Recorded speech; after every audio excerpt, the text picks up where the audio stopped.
சிவாய வணக்கம். நான் உங்கள் காசு முனைவர் கா. சுந்தரமூர்த்தி.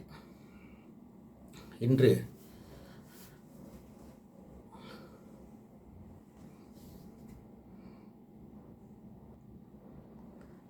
சிவாய வணக்கம். நான் உங்கள் காசு முனைவர் கா. சுந்தரமூர்த்தி. நாம் வாழ்வில் ஒவ்வொரு பருவத்திலும் ஒரு சில செல்வங்களை நாம் பெறுகிறோம். செல்வம் என்பது பேரு, அதாவது 16 பெற்று பெருவாழ்வு வாழ்க அப்படின்றார்கள் இல்லையா? அதான் ஒவ்வொரு செல்வமும் ஒரு பேர். முதலில் நாம் கல்வி கற்று உயர்ந்த ஒரு பட்டத்தை பெறுகிறோம். அது கல்வி, அது ஒரு பேர். அடுத்தது அந்த கல்வி மூலம் நாம் வேலை வாய்ப்பு பெற்று சம்பாதிக்கிறோம். அது இரண்டாவது பேர். அடுத்தது நல்ல மனைவி. அடுத்தது வீடு பேர். அடுத்தது நல்ல சொந்த வீடு. அதுக்கு அடுத்தது வாகனம். அடுத்தது ஆரோக்கியம். அடுத்தது கொடுக்கும் தன்மை. இதெல்லாம் பேர். இதுபோல் பல பேர் இருக்குது. ஆனால் வள்ளுவர் சொல்கிறாரு, இந்த பேர்களில் எல்லாம் மிக உயர்ந்த பேர் எது என்றால் அறிவறிந்த மக்கள் என்றார். பெருமவற்றுள் யாம் அறிவதில்லை, அறிவறிந்த மக்கட்பேறு அல்ல பிற என்றார். அறிவுடைய மக்களை போல ஒரு பெரிய பேர் எனக்கு தெரிந்து இல்லைன்றார். நல்லா கவனிச்சிங்க. பெருமவற்றுள் யாம் அறிவதில்லை. பெறுகிற பேறுகளில் எல்லாம் எனக்கு தெரியல எது அறிவறிந்த மக்கட்பேறு அல்ல பிற. அறிவறிந்த மக்களை பெறுதலை விட மிகப்பெரிய பேர் எனக்கு தெரிந்து இல்லை என்கிறார்.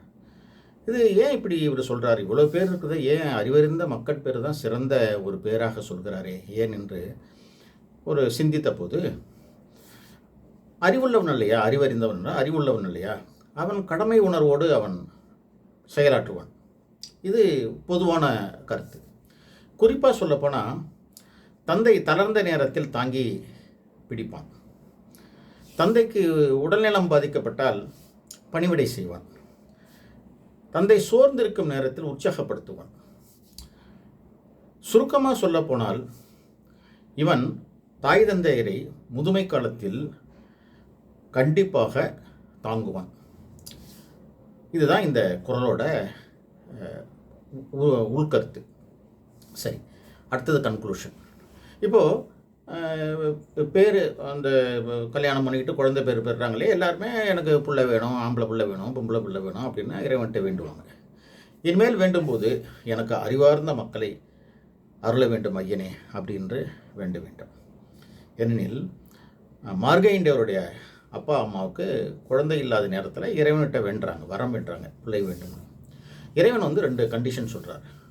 ஒன்று, உனக்கு 16 வயசு, அதாவது அறிவு மிகுந்த 16 வயசு வரும் வாழக்கூடிய பிள்ளை வேண்டுமா, அல்லது அறிவு இல்லாமல் 60 வயசு வரும் வாழக்கூடிய பிள்ளை வேண்டுமா அப்படின்னு கேட்குறாங்க. அதற்கு இவர்கள் சிந்தித்து யோசித்து, எனக்கு அறிவார்ந்த பிள்ளை 16 வயது இருந்தாலும் பரவாயில்ல, அறிவுள்ள பிள்ளை எனக்கு வேண்டும் என்று கேட்குறார்கள். அப்புறம் அதுக்கு தகுந்த அதை அவங்களுடைய வேண்டுகோளுக்கு இணங்க இறைவன் அவருக்கு ஒரு மார்கண்டேயர் என்ற ஆண் பிள்ளையை அருள்கிறார். அவன் என்ன, மார்கண்டேயனுடைய அறிவோடு வரான் இல்லையா, அறிவார்ந்த பிள்ளை இல்லையா, வரான், படிக்கிறான், தத்துவ ஞானங்களை எல்லாத்தையும் கரைச்சி குடிச்சிக்கிறான். யமனால் அவனை பிடிக்க முடியல, வெண்டுட்டான், கலக்கிட்டான். இதுதான் அறிவார்ந்த பிள்ளையினுடைய ஒரு மகிமை.